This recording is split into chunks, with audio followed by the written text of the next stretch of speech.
చెట్టు వాడికి నచ్చుతుందంటావా? ఏమండి, వాడి చదువుకి చాలా అప్పులు చేశారు. ఇప్పుడు ఇంత ఖర్చు పెట్టి ఈ కంప్యూటర్ అవసరం అంటారా? ఏం నువ్వు మాట్లాడుతున్నది?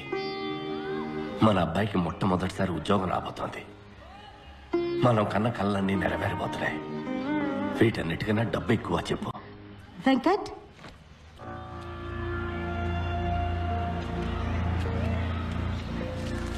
రే, ఇవాళ నువ్వు ఇంటర్వ్యూకి వెళ్ళాలి కదా?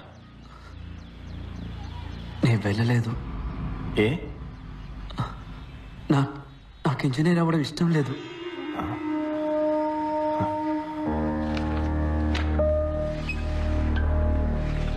ఏమైంది? ఏదైనా యాక్సిడెంటా?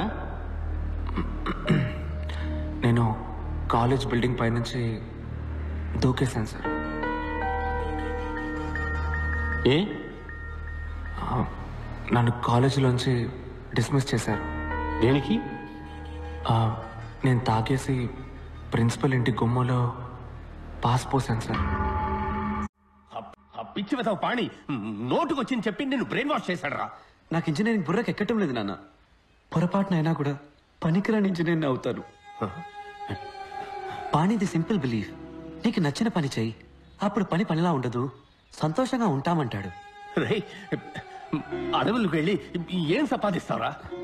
స్టైఫండ్ తక్కువే వస్తుంది, కానీ నేర్చుకోవడానికి ఎంతో ఉంటుంది నాన్న. రే, ఒక 5 ఏళ్లలో నీతో చదువుకున్న వాళ్ళందరూ సొంత ఇల్లు, కారు కొనుక్కుని సెటిల్ అయిపోతారా. తర్వాత నువ్వే ఫీల్ అవుతావు. నేను సంతోషపడతానన్నా, కానీ ఇంజనీర్ అయితే మాత్రం లైఫ్ లాంగ్ ఫీల్ అవుతాను. ఊళ్ళో అంతా నిన్ను చూసి నవ్వుతారా? నువ్వు పెద్ద ఇంజనీర్ అవుతావని అందరూ ఎంత గొప్పగా చెప్పుకుంటున్నారు. ఐఈసీలో చేరి చదువుకోవడానికి మీ అబ్బాయి పెట్టి పుట్టాడని కృష్ణమూర్తి అంకుల్ ఇప్పటికీ చెప్తాడు. వాళ్ళందరూ ఏమనుకుంటారా? కృష్ణమూర్తి అంకుల్ నా రూమ్కి ఏసీ పెట్టించలేదు నాన్న. నాకు ఫీజు కట్టి చదివించింది ఆయన కాదు నాన్న. చిన్నప్పుడు నన్ను భుజం మీద ఎక్కించుకుని జూ అంతా తిప్పి చూపించింది ఆయన కాదు నాన్న. అదంతా చేసింది మీరు. మీరేమనుకుంటున్నారనేది నాకు ముఖ్యం. ఏంట్రా, ఏదైనా సినిమా చూసి వచ్చావా? డైలాగులు కొడుతున్నావు? అయ్యో, కోప్పడకండి. వాడు అసలే చాలా బాధలో ఉన్నాడు. తర్వాత అదికిలాగా ఏమన్నా చేసుకుంటాడేమో. నేనేం మాట్లాడకూడదు కదూ? నేనేం మాట్లాడను, నేనేమి మాట్లాడను. ఏమన్నా అంటే సార్ పైనుంచి కిందకు దూకేస్తారు. లేదు నాన్న, నేను ఆత్మహత్య చేసుకోను, ప్రామిస్.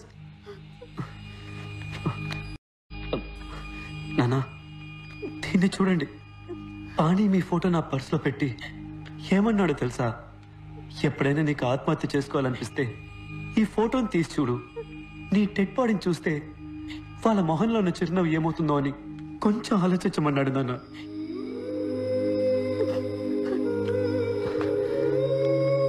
నాన్న, నేను మీతో మనసు విప్పి మాట్లాడడానికి వచ్చాను. ఆత్మహత్య చేసుకుంటానని భయపడడానికి కాదు. నానా, నేను ఫోటోగ్రాఫర్ని అయితే ఏమవుతుంది నానా? జీతం తక్కువ వస్తుంది, చిన్న ఇల్లు, చిన్న కారు, కానీ నేను చాలా సంతోషంగా ఉంటాను. I'll be very happy. వచ్చే జీతంలో మీకు ఒక మంచి షర్టు, అమ్మకు ఒక మంచి చీర కొనిస్తే చాలు నా మనసుకి ఎంతో తృప్తిగా ఉంటుంది. నేనెప్పుడు మీరు చెప్పినట్టే నడుచుకుంటూ ఉన్నాను కదా. ఈ ఒక్కసారికి నా మనసు చెప్పినట్టు నడుచుకొని ఇవ్వండి నాన్న. ప్లీజ్ నాన్న, ప్లీజ్.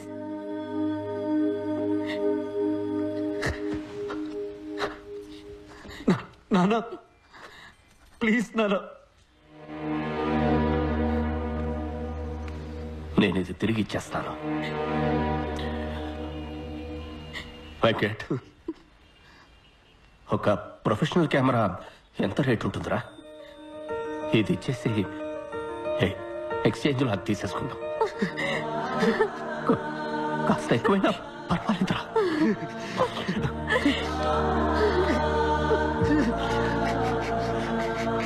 వెంకట్,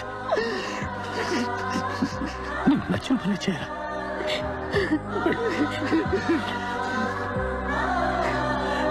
నువ్వు బాగుండాలి.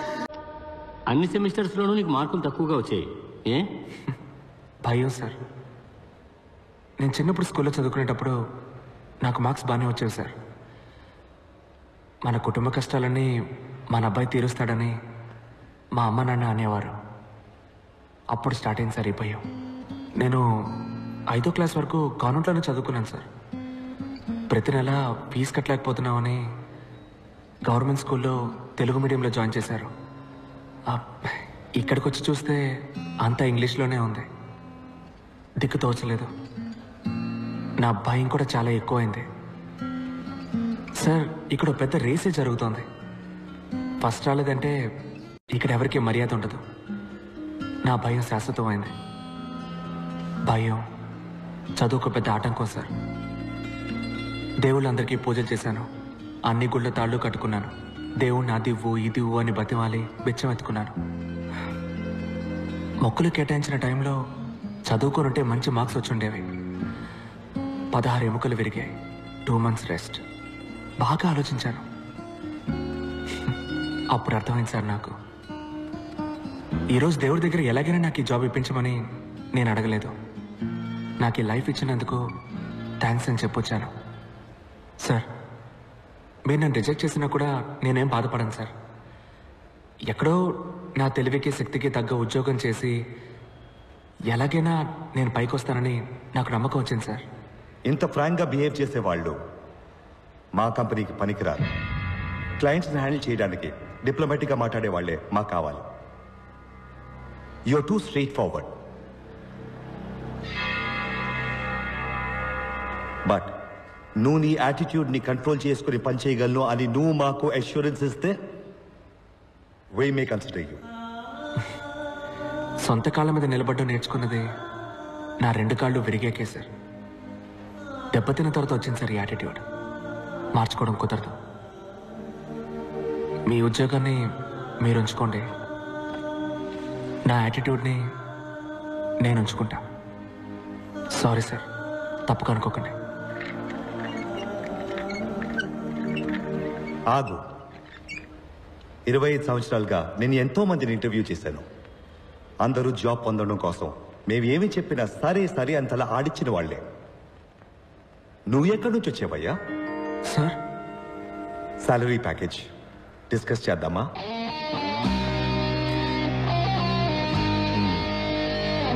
Thank you sir.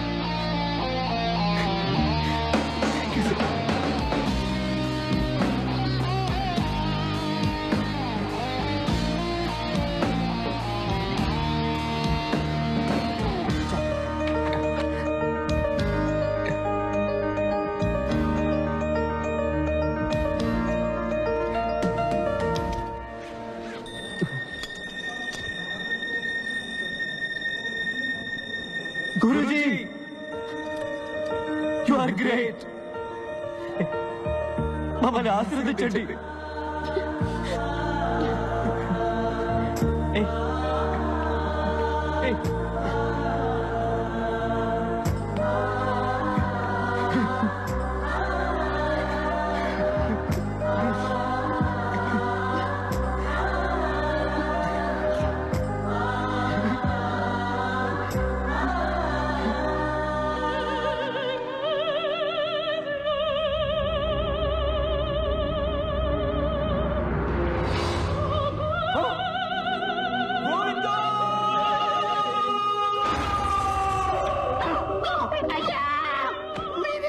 చెప్పారు వాడికి ఉద్యోగం వస్తే మీ మీద తీసేయమని. అయ్యా,